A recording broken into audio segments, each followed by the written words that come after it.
Okay, so dear Dharma practitioners, be comfortable yourself and relax your body. Keep your back straight, neck head straight in one line, and your right palm on your left. So gently close your eyes and bring your attention to this bell sound. And while you're focusing to the sound, mentally relax your body, relax your mind, and relax your breathing with your thoughts. So do nothing extra. Just follow the sound, please.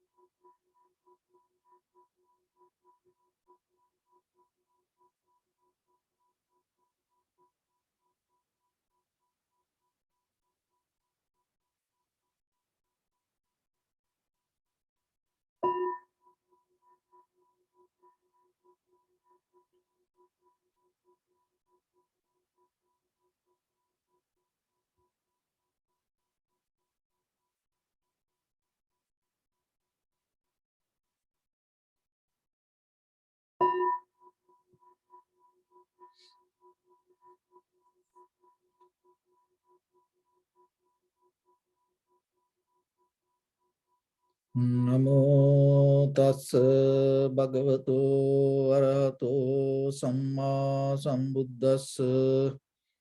Namo tassa bhagavato arahato samma sambuddhassa. Namo tassa bhagavato arahato samma sambuddhassa.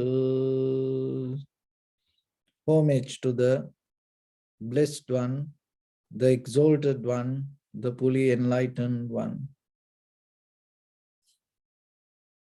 So dear Dhamma practitioners, before we start our practice session, as usual, we'll take few minutes to clarify ourselves how this practice can help for us to cultivate our inner awareness.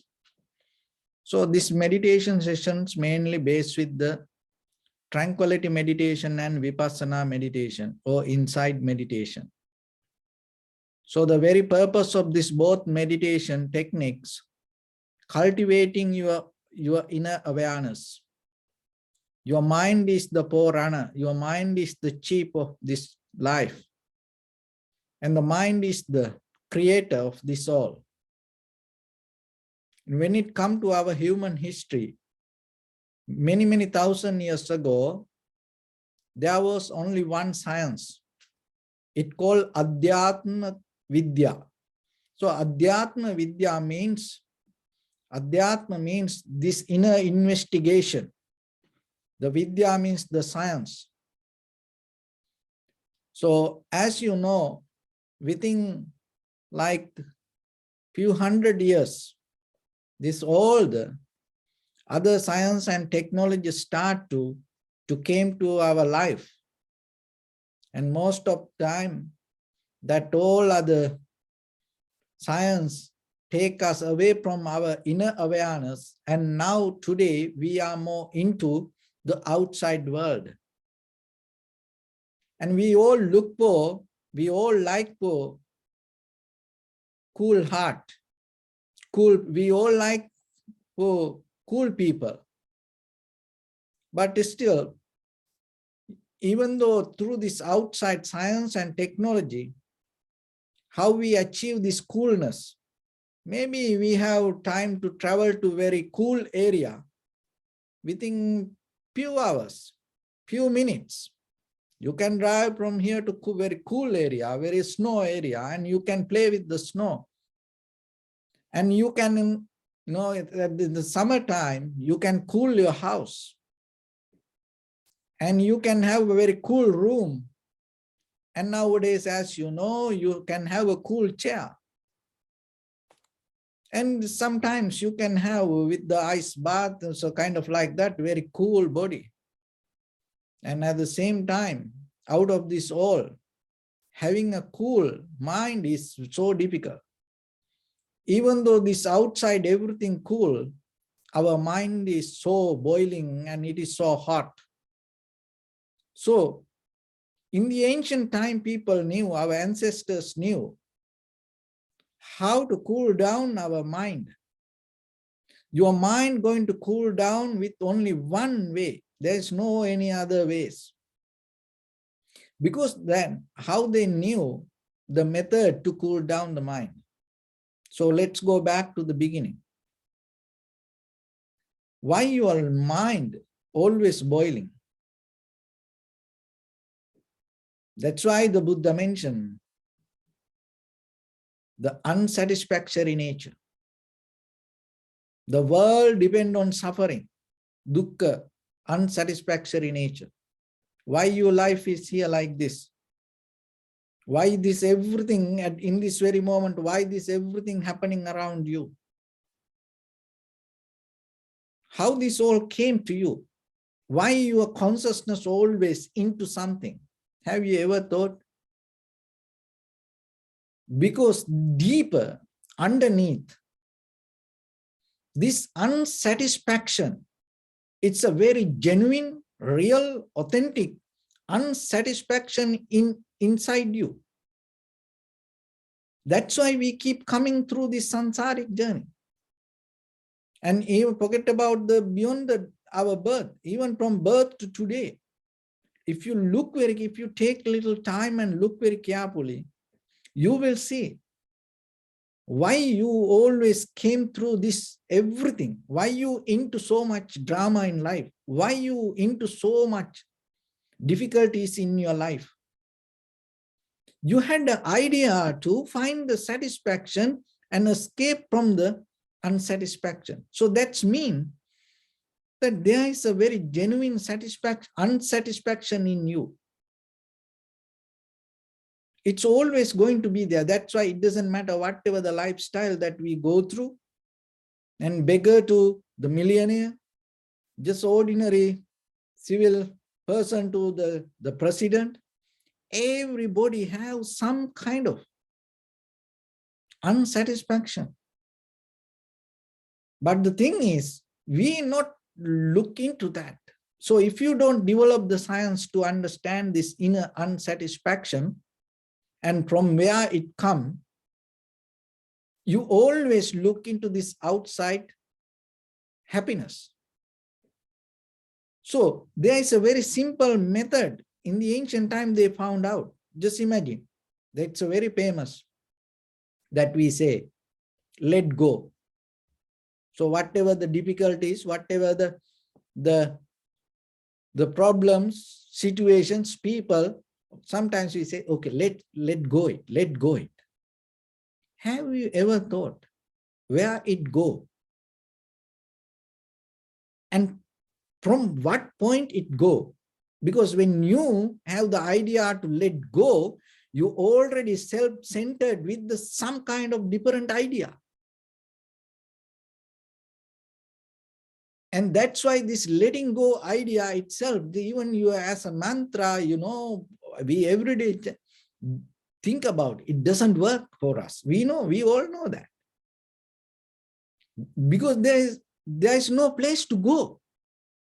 And sometimes people always allow things to come in. And they do many kind of rituals and many prayers to things to come in. So even when you have idea to come in, so that also come with the self-centered idea. See, deeply where we rooted. So when you have the idea to let go, it also self-centered. When you have idea to let in, that also self-centered. So that's why we have to develop a method, a science to accept everything and just let it be. So to recognize that method in the very first level, as you know, when you develop the idea that the method, this mechanism of tranquility state, you start to see things as it is. So to see things as it is,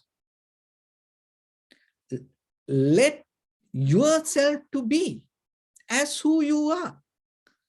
So if you have a different idea, If you not allow you to be as you are, how you can see things as it is?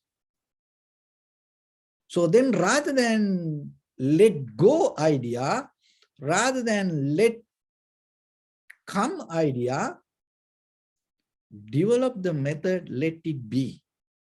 Can you do that? Some people get paralyzed when they hear that, because the very current itself to always go against something or always to gain something.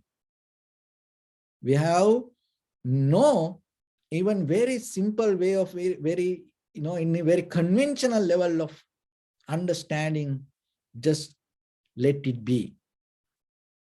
So if you develop that in you, not about the spiritual development, in very conventional level as an ordinary person, you gain a lot of peace and happiness and satisfaction, because that is very necessary. Look at the world today we experience. We no need to go to any scriptures or any kind of secret mantra or the sutra. We no need any kind of rocket science or anything. Look this pandemic situation, how from where it came. And it came from one person. And how that person got it. And there are many ideas, but just make it simplified. And they think it came from a bird or kind of like some kind of animal from the nature. So from that point to today, we all suffer. So then we have to understand, even though far away in this sky, if there is a bird fly, we have no responsibility to have a ownership for that bird, but still we have to take care of that bird. Otherwise, we can't survive like this. Because that what we experience this, that during this pandemic situation, that all the ecological and geographical, then scientific karma that we go through is a very result of our own human mind.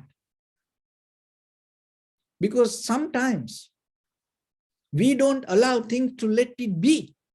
We unnecessarily interfere for the nature, for the people, for the animal. Look at the world. After this many civilizations, still how the people be that disturb to animals. Then now we know a lot of that, or most of the environment, and day by day, and becoming a danger for us, and becomes kind of like a come against us. It's not because the nature kind of like have a consciousness to come back to you and catch you. No, it is we are a part of the circle, and this our consciousness is everywhere. We exist like this because a part of that entire universe. But the thing is, we don't allow things to be like that. We have always idea to interfere. Even at home. Well, children, someday with them, this is nowadays children. And the parents doesn't teach them to just let it be. The parents mostly push them to interfere with something. And then when they become adult, they have that nature. And then even you become husband, wife, children, parents, brothers, sisters, even just family at home. So whatever you see, whatever you use, sometimes you don't allow even these material things to let it be. Just imagine the cell phone, and there is a way that you can see how many times that you look at the phone, how many times you touch the phone. You can look, and then you see. And especially these young children, and they have no life, they can't understand how they can live without this anything. But when it comes to life, even though this everything have some kind of comfort, this all the consumer product brings us certain kind of comfort, the real life happening inside you. So that's why through this meditation, it allows you to experience that. And because if you don't experience it, maybe you experience the entire world, but you miss the inner, the real awareness that how this happens. Why it is important to understand? Because the vipassana meditation or the inside meditation take you to that level of understanding. Because if you don't understand this consciousness, awareness, and how this happens inside you, so whatever you experience, it's not going to be complete experience. I'll give you some information. So whatever the colors that you experience around you, that colors, as example, this cup is white, and you can see it through this computer or the cell phone or iPad or anything. It appears as white. But the thing is that white, when it go to the deeper, the very foundation of the material world, as you know, this all the material things depend on the electron, neutron, and proton. So the atom itself not white, it doesn't have a color. And electron, neutron, proton doesn't have a color. But then, because your eye inside doesn't have any kind of color that mixing in your brain and bringing that. But the thing is, when you see this, you recognize it as white. So from where this became white like that? Because if you go to the depth of this cup and to the material foundation, the very elements, it's come out of the atom and the electron, neutron, proton, and it doesn't have a color. And if you go to your eye, this one, and then here, physically, it doesn't have any color mixture. So the sound the same, that whatever the sound that from here, that my words itself doesn't come to you. So it's the waves start to bring the sound to the computer, and through the computer and through the internet, look how that you grab it from it. And then inside you also, it doesn't have a different kind of mechanism that create according to my lips and according to create some kind of, but you hear. The nose, the smell, the same. There is nothing inside you kind of like create any smell, and even whatever is outside. And exactly, it is not a kind of like you can gain something as, oh, this has a exact smell like that. So this is life we experience, sensation the same. End of the nerves, there is nothing that kind of like already build up something to catch the certain sensation the way you want. And inside the mind also the same, that all the ideas that you have, the colors, the pictures, the forms, the names that you carry, it is not somewhere already set up and piled in your brain. So this appears, but the very moment of experience, when you have it, have you ever thought from where it comes? And sometimes people think that it is in their head, it going to pile up. That's why sometimes they, oh, it's in my head. It's in my head. It's a very common thing we use. But there is nothing that already built up and concrete memory that going to be there in you. It appear. But the beauty is this.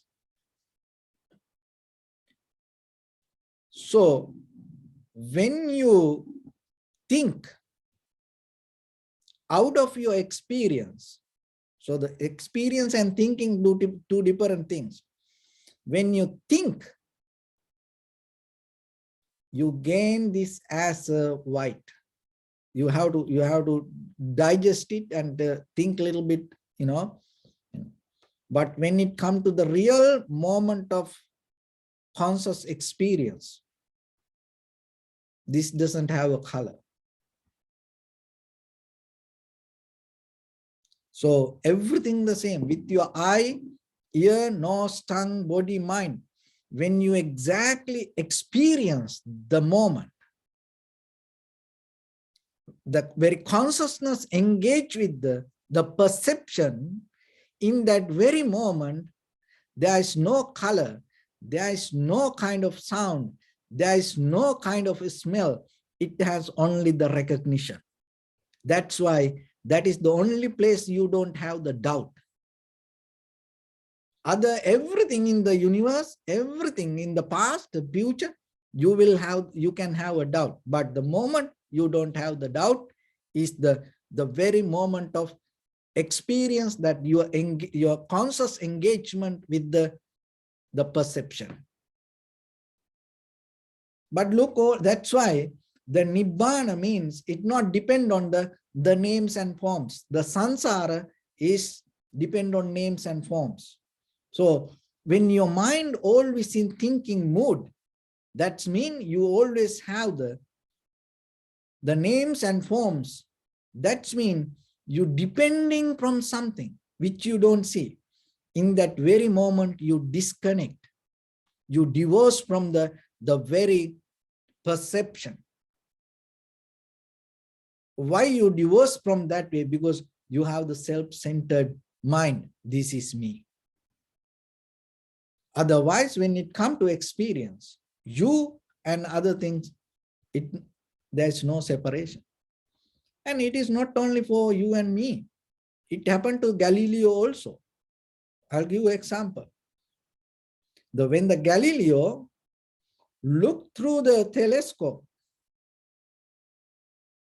he observed the entire universe, all other planets, and he understood that all other planets moving, changing, and phases by phases. But still he didn't prove himself. The earth is moving. Because he didn't observe itself, the place he grounded. So from the ancient time to the Buddha, the people, the samadhi meditation or tranquility meditation is like what the Galileo did. And observe through the unmovable, very solid posture towards outside, and through that they achieve to understand, to experience outside world with the mental objects. So that is tranquility state or the samadhi. It gives a very balanced, very rooted, very natural way of observation to recognize things as it is. But what the Buddha introduced, rather than observing any kind of mental object, and he start to reverse the mechanism and observe the mind as the subject and the mind as the object. So that is the very nature of the vipassana. So it's like this. When just imagine you go to the telescope and you observe through the telescope. But if you don't see your own mind, the behavior of your own mind, the place you settle down, in that very place, the very nature of that place, according to that, your own mind, and according to the place that you hold, your point of view going to change. But the Galileo didn't understand it. But later Copernicus understood it. See, that even the Galileo missed that. The Copernicus find out that. So same thing, that what we sometimes recognize, it is truthful, it is good for this moment. But how you know there is something you missing? It's not about outside experience, within your own experience. How about that? When you experience something, if you miss one part of it, who can tell you? So that's why the community of Sangha is important. Because this journey need to go as a community of Sangha. That's why we need each other. Because we have our own very blind spot. We can't see sometimes. And sometimes that what we see, and we have no ability to recognize it from our own point of view, to observe our own place. So when it comes to community of Sangha, listening to the Dharma, and when we go interfere with this kind of things, and it give a kind of like open a space for you to be free yourself and get out of that your point of view and settle down a little bit and observe. So that is it's very necessary when we go through this journey, because this journey, the result not going to come overnight, but over time it's going to happen. So then little by little, we need to practice ourselves. Why? Because this deeper understanding, this deeper recognition come out of your own practice. So for that, in the beginning, we have to come to a very solid, very clear, very sharp moment to observe and settle down with our mental object. So that is the tranquility state we develop here, samadhi. So when it comes to samadhi or tranquility state, don't misunderstand. It is not about you going to focus to everything. Samadhi means you take a conscious decision and select a mental object and be with only that mental object. That is samadhi. Not with everything. So then here we come to a point to observe our own inhalation, exhalation. So then you have to develop a self-discipline in you. Even though many other thoughts arise, maybe it is very important that maybe you think. But for the moment, you take a conscious decision to be with your own inhalation, exhalation. So then give your fully attention. It is not half. Give your fully attention. And recognize when the inhalation happens as inhalation, when the exhalation happens as exhalation. And remember, just let it be. Don't interfere. Don't let it go or don't try to take in. Just let it be. If it is go, just recognize it as exhalation. If it is come, just recognize it as an inhalation. So by the time when you observe that, sometimes you experience long inhalation, just recognize it as a long inhalation. If you experience as a short inhalation or exhalation, just recognize it as a. And by the time sometimes your body start to calm down, and so the calming down the body, inhalation happen, calming down the body, exhalations happen. The calming down your mind, inhalation happens, calming down your mind, exhalations happen. So it is not you're doing anything, but things happen, you just recognize. So whatever, just let it be. And by the time, little by little, the breathing, your body, your mind, these all three things start to work as one. So it is not you achieve something. It is not kind of like a bringing. It is happen as a course that the result of settling down. This is the cause and effect. There's nothing else. So then by the time, little by little, when the mind, the body, the breathing start to work as one, your awareness become more sharp and clear, vivid. And in that very moment, you can see how the thought arising, passing, how the thought arising and passing. So we'll start to see that. And when you're able to see that little by little, in a certain moment, these thoughts also start to settle down. And in that very moment, you're able to see the very roots of the thoughts. So that is the highest level of tranquility state. You can see not the thoughts, you're able to see the very roots of the thoughts. When the thought arises, you see from where it comes, what is the background, and it is kind of like entering to the universe through the rabbit hole. So because you experience just the thought, but behind that one thought, you enter into your past samsara journey. That's mean your whole journey that you went through the past. So one thought, it's kind of like a bubble come out of the universe, the ocean.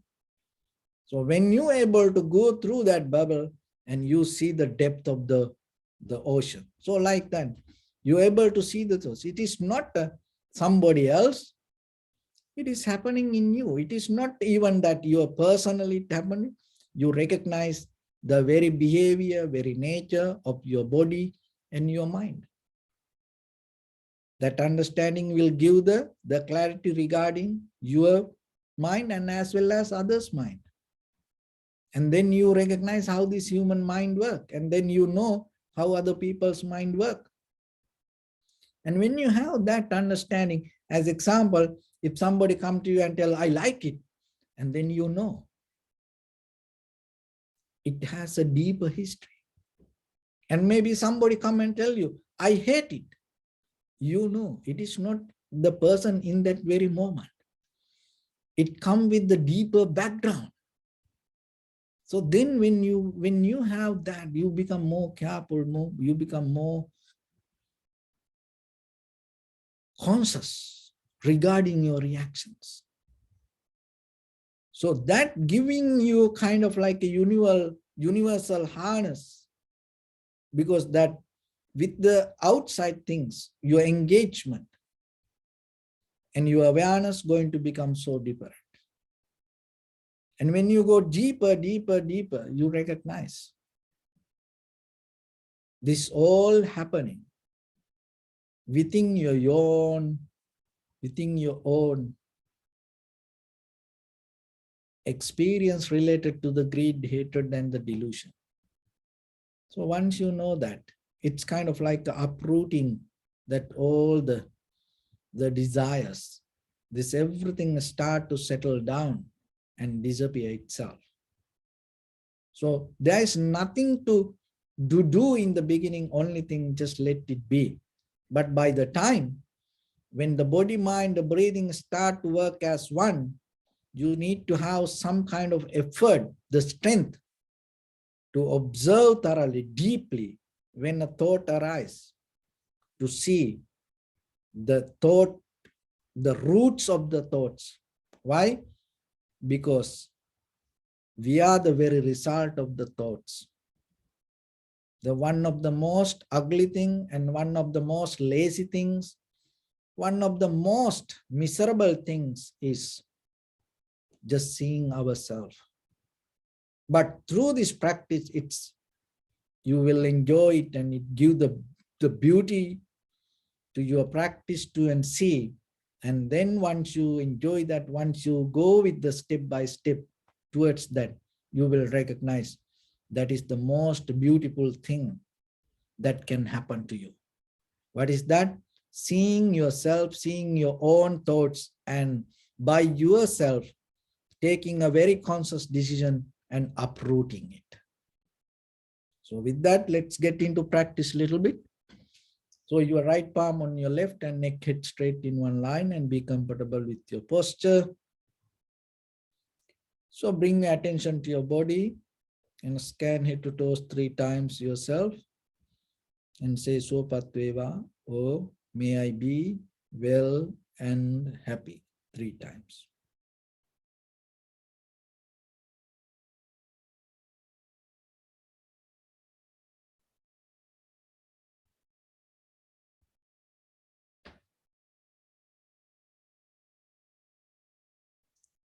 Take a moment and think. We gathered here in this moment to practice this ancient meditation technique.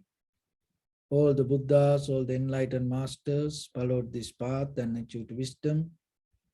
So we also gathered here to accumulate that knowledge. In this moment with this sitting, may my body become more comfortable. May my breath be more smooth. May no difficulties come to me. May all the success come to me. Also think for a moment. This is the last moment we're spending in this very lifetime. And detach your mind from all your past memories and as well as any kind of future thoughts. Just try to remain in the present moment, observing the sensation of your inhalations and exhalations. So in the beginning, deeply and gently, breathe out 3 times and find the sensation, please.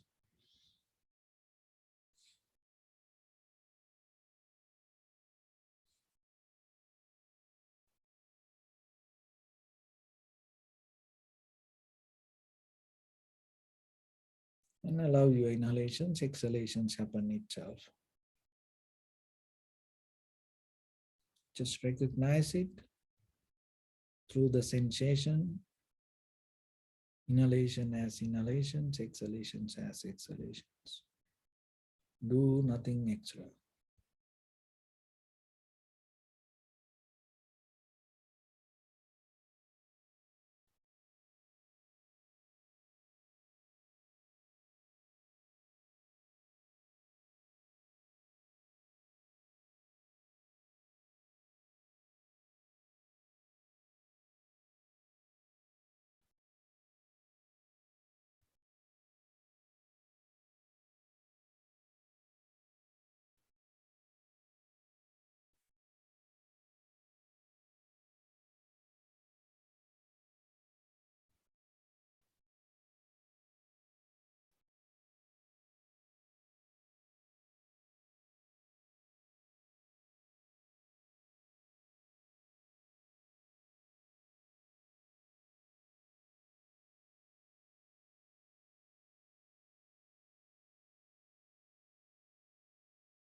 Bring the attention to your body, please.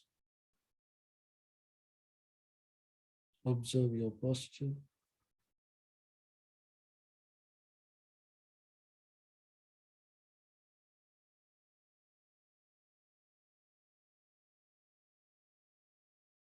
We cultivate loving kindness and compassion in our heart and radiate it as a light through entire your compound, village, city, state, country, world, around this universe. Also, as far as you can, through galaxies, other planets, stars. Reminding yourself like this with clear intention, mentally repeat after me.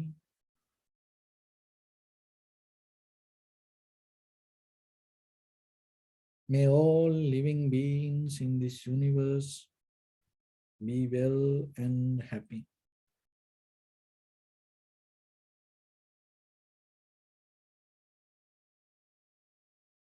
May everyone be happy and safe. And may their hearts be filled with joy.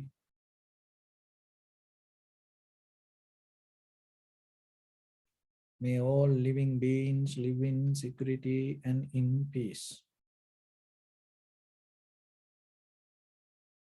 Beings who are frail or strong, tall or short, big or small, visible or not visible, near or far away, already born or yet to be born. May all of them dwell in perfect tranquility.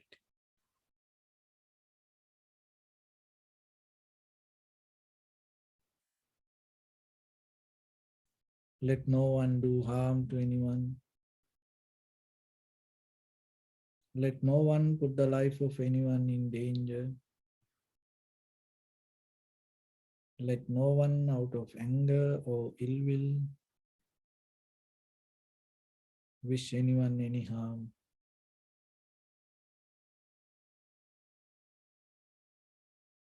Expand the loving kindness and compassion beginning from your heart.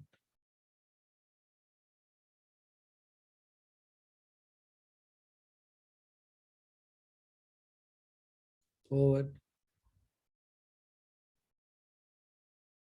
Visualize yourself and send it as a light as far as you can.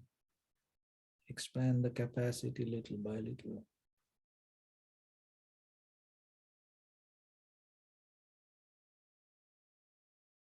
To your backside.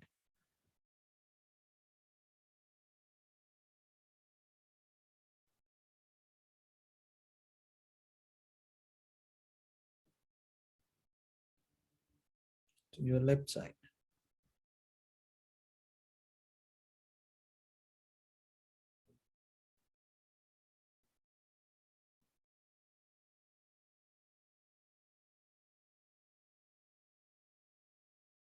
Into your right side.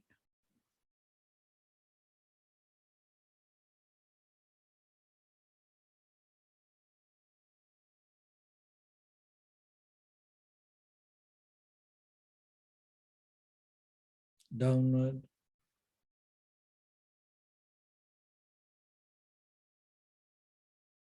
And upward.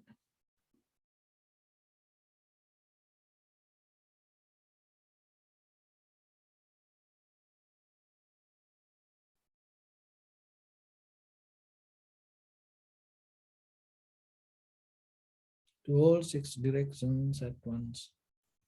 Like the moon, the sun, spread the light, spread the energy, without any condition, without any limitation, without any resistance or without any judgment. Let your heart to shine with the loving kindness and compassion from the bottom of it. with the maximum effort to the highest. Wishing yourself, may all living beings in this universe be well and happy.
Say sadhu, sadhu, sadhu.